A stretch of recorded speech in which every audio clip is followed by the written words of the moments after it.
Next है आपका utility या बेनिफिट ऑफ अकाउंटिंग स्टैंडर्ड।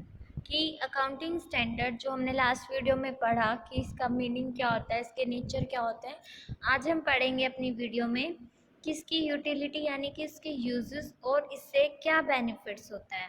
तो देखिए, फर्स्ट है आपका accounting standard improve the reliability and credibility of financial statement.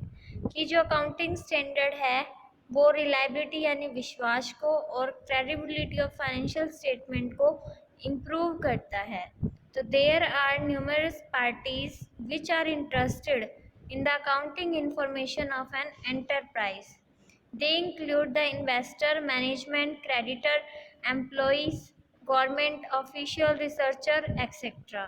इन सब में क्या है, आपके जो कंपनी में पैसा इन्वेस्ट करते हैं वो इन्वेस्टर, मैनेजमेंट, क्रेडिटर मीन्स जो उधार लेते हैं वो, employees, government officials, researcher etcetera.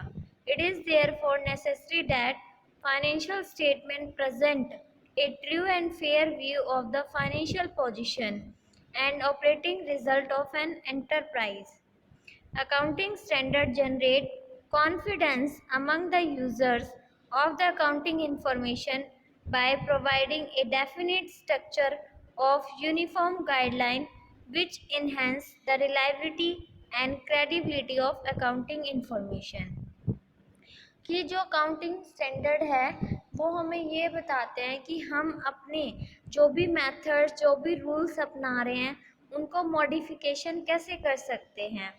उनमें जो अकाउंटिंग इंफॉर्मेशंस हैं उनको रिकॉर्ड करने के लिए जो गाइडलाइंस दी गई हैं उनको हम कैसे इम्प्रूव करके अपने काम को प्रॉपरली कर सकते हैं। सेकेंड है आपका accounting standard ensure the consistency and comparability of financial statement.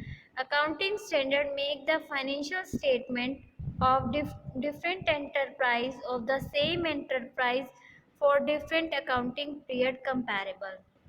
कि अकाउंटिंग स्टैंडर्ड की हेल्प से हम दो स्टेटमेंट में या दो बिजनेस के स्टेटमेंट में ईजिली कंपेयर कर सकते हैं।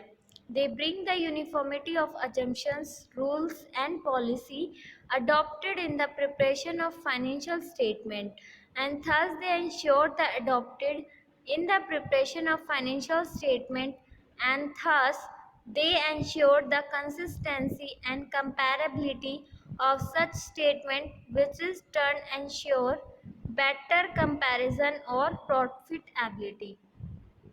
कि अकाउंटिंग स्टैंडर्ड क्या है कि financial statement they ensure the consistency मतलब एक रूपता, कंपैरेबिलिटी मतलब दो फाइनेंशियल स्टेट है उनके बीच में कंपैरिजन करना, और such statement which is turn ensure better comparison profitability कि मेनली जो प्रॉफिटेबिलिटी के लिए हम कंपैरिजन करते हैं वो इजली कर सकते हैं। In the absence of accounting standard, comparison of different financial statements may lead to wrong conclusion because each enterprise would evolve its own rules and standard to suit its purpose. कि हम अपने business purpose के according जो rules हमें suit करते हैं, जो standards हमें सूट करते हैं वो हमें अपने बिजनेस की नीड्स के अकॉर्डिंग, पर्पस के अकॉर्डिंग फॉलो करने चाहिए। इसके बाद नेक्स्ट है accounting standard help in resolving conflict of financial interest among various group. Sometime there is a conflict of financial interest among the various group interested in financial statement, जैसे share holder and creditors may have opposite interest in assessing the profitability और net worth of enterprise. कि जो company के share holders होते हैं और creditor होते हैं उनका जो इंटरेस्ट होता है वो अपोजिट होता है बिजनेस की प्रॉफिटेबिलिटी को लेकर, और नेटवर्थ मीन्स उनकी कैपिटल को लेकर। फिर है accounting standards are helpful in resolving such a conflict because financial statement drawn upon on the basis of accounting standard will be accepted to all the groups कि accounting standard help करते हैं कोई भी conflict यानी problem हो जाती है उसको सॉल्व करने में और फाइनेंशियल स्टेटमेंट को ड्रॉन अप करने में।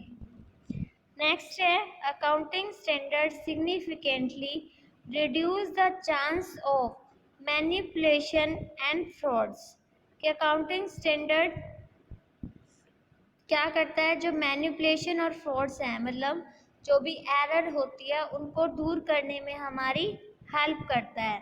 तो adoption of accounting standard in the preparing of financial statement has reduced the chance of manipulation, fraud, insufficient disclosure of use of inappropriate accounting policy कि ऐसी पॉलिसी जो अप्रोप्रिएट नहीं है, manipulating है, फ्रॉड्स है, इन सबको दूर करने में हमें हेल्प करता है।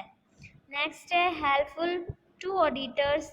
It is the duty of the auditors to ensure that accounting standard have been followed in the preparation of financial statement कि ऑडिटर होता है जो आपने अकाउंट्स प्रिपेयर करे हैं, जो मेथड आपने फॉलो किया है उनको रीचेक करना।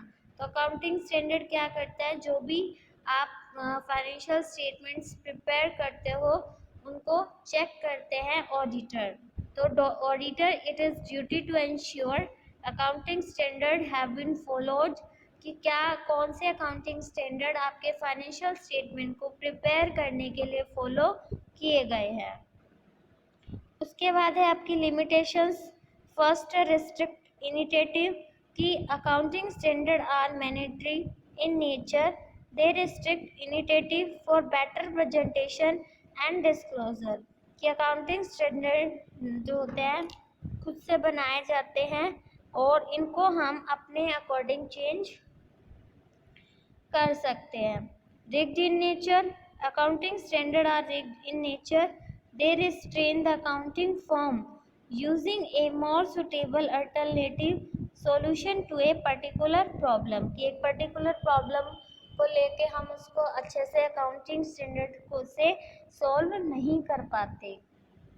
Based on historical, accounting standard are based on historical cost concept, इसलिए जो हिस्टोरिकल कॉस्ट पे अगर हम उसको शो करते हैं तो हमारा जो ट्रू प्रॉफिट रिजल्ट है वो शो नहीं हो पाता। उसके बाद है obstruct the judgement of auditor, accounting standard obstruct the judgement of the auditor as the standard as mandatory कि खुद के द्वारा ये स्टैंडर्ड्स नहीं बनाए जाते, जो जजमेंट है ऑडिटर का वो इनके बिहाफ पर ही दिया जाएगा। तो ये आपको इसकी लिमिटेशंस और इसकी मेरिट करनी है। उसके बाद हम अपनी नेक्स्ट उसमें पढ़ेंगे एप्लीकेबिलिटी ऑफ अकाउंटिंग स्टैंडर्ड।